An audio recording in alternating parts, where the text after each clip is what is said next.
Good morning and good evening. My name is Eastman. Welcome back to another unboxing. Today, I got another very special Blu-ray unboxing for you. So if you're excited, let's go ahead and get this video to 50 likes to help support my channel. But before we get started, E-Nation, I want to announce the winners of my very first E-Nation giveaway. I gave away some 4K Ultra HD digital codes for you guys, and those winners' comments will be displayed on the screen right now. So if you see your comment, sit tight. Shortly after this video is posted on Friday, I will be reaching out to you guys on Instagram with your digital code. So, without further ado, guys, I'm going to go ahead and get into the very special Blu-ray I have for you today. I have a very exclusive copy of Donnie Darko. Guys, one of my favorite films of all time, and Jake Gyllenhaal is my favorite actor of all time, so I absolutely love this movie, and this is the edition that I've wanted for a long time. Now, Arrow Video, guys, is a company that makes some really high-quality Blu-rays. The main types of films they focus on is the horror and thriller genre, so I'm so glad they put this out on this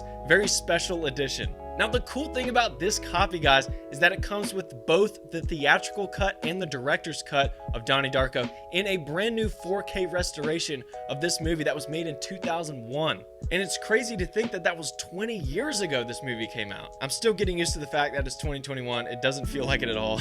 But I know there's some goodies inside here as well. And also, this comes from a very special Arrow Video mega box set with like 3 different versions of this right here. I think one of them is the theatrical, director's, and then like a bonus thing in like a huge box set. So I'm gonna shut up and go ahead and break the seal, baby. And just so you guys know, this copy has been sitting right here on my shelf since probably August or September of last year. So you're probably asking, why in the world did it take you so long? Well, I had some crazy stuff I wanted to get into before this. The seal has been broken, guys. Hope you're enjoying this. I'm so excited to get into this. Oh my God, this is gorgeous.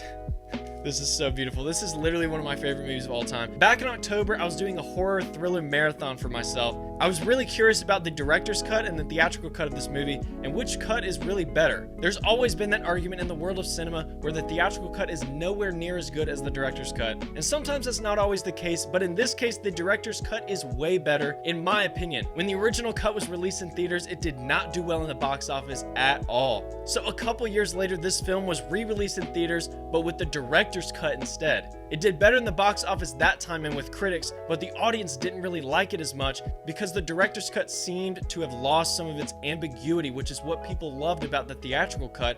And then the theatrical cut became a cult classic decades later. Now, the argument against the director's cut is that instead of leaving it up to interpretation like the theatrical cut did, the director's cut gives you one solid way to interpret the film. And honestly, that's the way the director intended it to be, and I liked it a lot more. It provides a lot more clarity to all of the layers of what Donnie Darko is as a project. So enough of that story, guys. We're gonna go ahead and slide the slipcover off. Oh man, and I know there's some goodies in here, but I love the clear Blu-ray case too. I love projects that come out like that. So as far as I know, guys, I think there are some goodies inside of here. Oh yes, look at that. We're gonna get into that booklet, but right here, you can see Donnie Darko, the theatrical cut, as well as Donnie Darko, the director's cut. Oh wow, wait a second. Hold on. I'm noticing something. There's an alternate cover art. There's literally another cover art with Frank the Bunny Rabbit right there. So if you wanted to exchange it instead of this one, which personally I like this one better, I had no idea it was going to come with another cover art like that. That's so awesome. So take a look at the disc right there. That's the director's cut, which is my favorite version of the film. And of course, right here, the theatrical cut. But we're going to get into this booklet right here. I'm excited to see what's inside of this.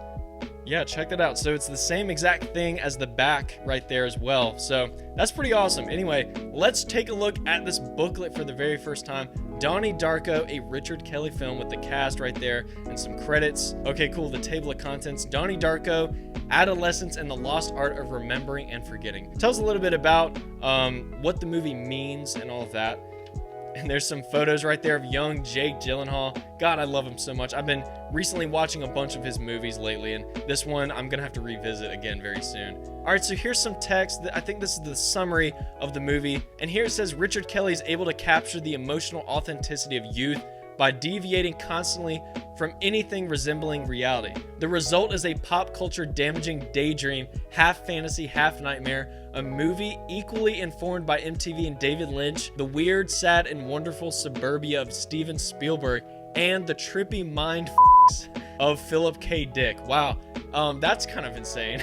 But weirdly enough, that exactly describes what this movie is. If you have not seen this movie, it takes you on a crazy, horrifying journey into the mind of young Jake Gyllenhaal. So again, it talks a lot about what Donnie Darko is, and I'm super excited to read through that later on. Oh, wow, look at that shot. That is gorgeous. That's towards the end of the movie. It doesn't give away any spoilers, so definitely check this movie out if you haven't seen it. Of course, I recommend the director's cut, and if you want to find different ways to interpret it on your own, the theatrical cut is definitely for you. But let's move on. Definitely continues what it was talking about earlier, describing what this film means to Kelly and some other interpretations from other filmmakers as well. So that's pretty cool, and how horrific basically this movie is. So about the restoration, this is what really I'm interested in. Donnie Darko has been exclusively restored for this release by Arrow Films. Both the theatrical cut and director's cut versions of the film are presented in the original 2:3:5:1 aspect ratio. The original 35mm camera negative was scanned in 4K resolution on a pin registered 4K laser graphics director scanner, blah blah blah, all this crazy stuff. So that's incredible. I can't wait to see this film in the best quality it's ever been produced in. My assumption is that it looks even better than a standard Blu-ray copy, so I am so hyped to watch this movie again. And I definitely hope you guys check out both cuts of this film, because I watched them both back to back in the same night, and that was crazy. Okay, so that does it for the booklet, guys, with some extra credits and special thanks. So we're gonna slide this back in here and put it back into the slipcover, but just check this thing out. This is one of the coolest Blu-rays I have in my collection now, and I will definitely be checking out more Blu-rays from Arrow Video. This is my only one that I have in my collection, but I'll definitely be going back to see what else they have. So Donnie Darko, guys, which cut do you think is the best? The theatrical cut or the director's cut? Comment down below, or just comment down below some of your favorite moments from Donnie Darko. I'd love to hear you guys' thoughts. Hopefully you guys enjoyed this unboxing with me today, and if you did, be sure to drop a like down below. And if you're new to the channel, be sure to consider joining the Eastman Nation today by subscribing and hitting that notification bell. And as always, my name is Eastman. I'll catch you guys in my next unboxing.